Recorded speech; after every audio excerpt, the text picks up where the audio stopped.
Yoshiki and Hikaru have been best friends for, well, pretty much ever since they were born. They both are the only kids their own age in this small rural town that they've grown up in, and they're probably as close as two boys could be, maybe even closer than brothers. So when Hikaru goes up into the mountains one day and then returns, Yoshiki knows that he's different. In fact, Yoshiki knows that even though this person looks like Hikaru, even though he sounds like Hikaru, even though he has all of Hikaru's memories, he's not Hikaru. And when he finally gets enough strength to confront this person and say to them, "You're not Hikaru, are you?" There's no way he can be prepared for the horror that he's about to unleash. Hello everybody, and this is the story that's relayed in volume number 1 of Mokumokuren's manga series, The Summer Hikaru Died. This one is released officially in English by Yen Press. If you want to pick up your own copy, I'll have a link in the description down below. The Summer Hikaru Died is an interesting emotional journey. This is, at its core, a horror manga. And there is definitely that. It has bits of body horror. It has, overall, I'd say mainly, an eldritch type horror. The thing that came back as Hikaru, we get the sense that it is old, and that it is powerful, and that it's leaving the mountains and coming down to the village may have larger ramifications for all the people living there than what we initially think. In fact, there's some creeping dread that there may be even worse things up there in those mountains that, for a while, have been kept under control by this thing that is now Hikaru.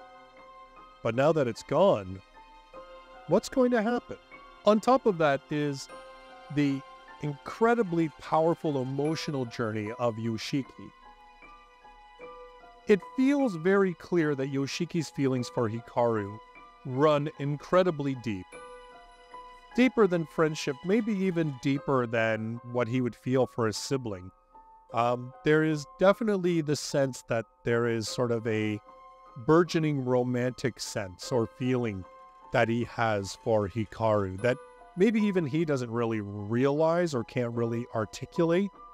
Because one of the things that happens throughout this book, and it is just as much of, if not more so, an emotional gut punch than the horror elements, is this absolute agony that Yoshiki goes through in terms of understanding that this Hikaru in front of him now is not his friend, and in fact is something that should terrify, horrify, repulse him, and yet he can't let it go. He can't let Hikaru, any version of Hikaru, go. Watching him just like go through this, and this manga's got some really great art, and there's a lot of real great play on words and the way that the words are done, and I'll give a shout out to the translation team and particularly like the letterers on this one, because they do a really good job of taking these words and fitting them into the images and stuff, as I assume were done in Japanese, that really makes you feel the impact, the emotional gut-wrenching sense behind them. The, why don't I run away? Why don't I hate you? Why am I not repulsed? Why am I not, sick? Like, it's really incredibly well done, and the imagery is very, very powerful. And like I said, shout out to the letterers on this one, because they really captured that sense. There's a lot of play on sounds and noises and stuff like that, and it really adds that depth to Yoshiki's, predicament.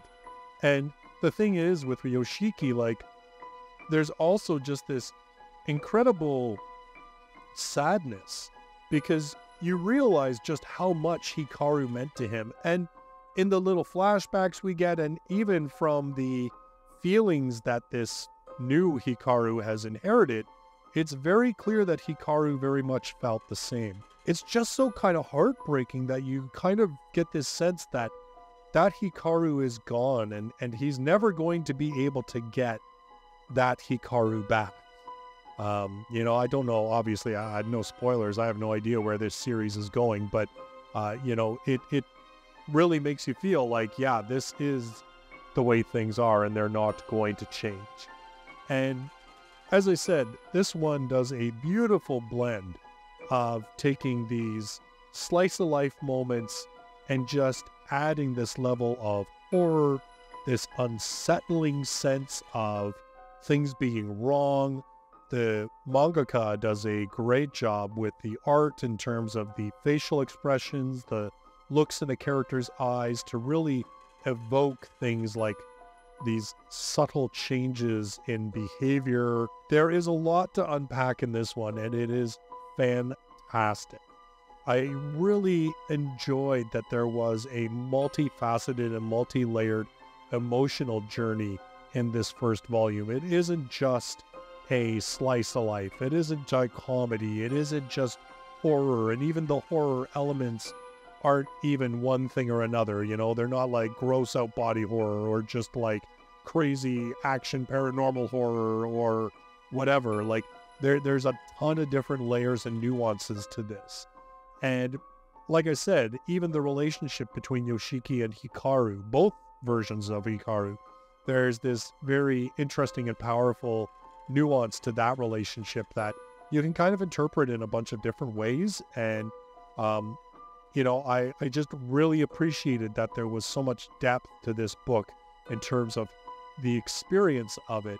And as I said, when you mix that sense of grief as well as, you know, maybe this slight glimmer of hope that maybe this will turn out okay, but then you just put this underpinning of an unsettling, uncomfortable horror and sense of dread, it just makes this thing pop. So I gotta admit, this one, I am sold. I don't know if I'll review every single volume of it here on the channel, but I guarantee you I will read every single volume because it is fantastic.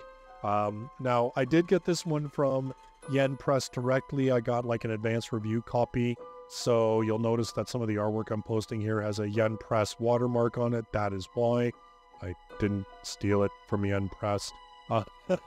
In fact, you know, thanks Yen Press for actually letting me get a copy of this in advance, even though it's taken me until after it was already released in order to review it, because, yeah, haven't quite found that YouTube groove yet, so, but we're getting there. We're getting there. In any case, The Summer Hikaru Died. Obviously, I highly, highly recommend it. Check it out. Let me know if you've read this one. What do you think about it in the comments down below? Keep it spoiler-free for the sake of all the people that are coming here that have not yet read the book.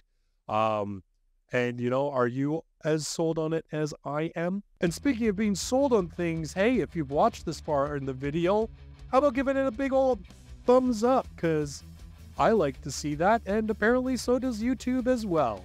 YouTube loves when you guys say, hey, I actually like this. And it makes me feel good about doing the channel too. So it's a double win. In any case, thank you so much for checking out this video, and I look forward to seeing you in another one. Until then, bye-bye for now.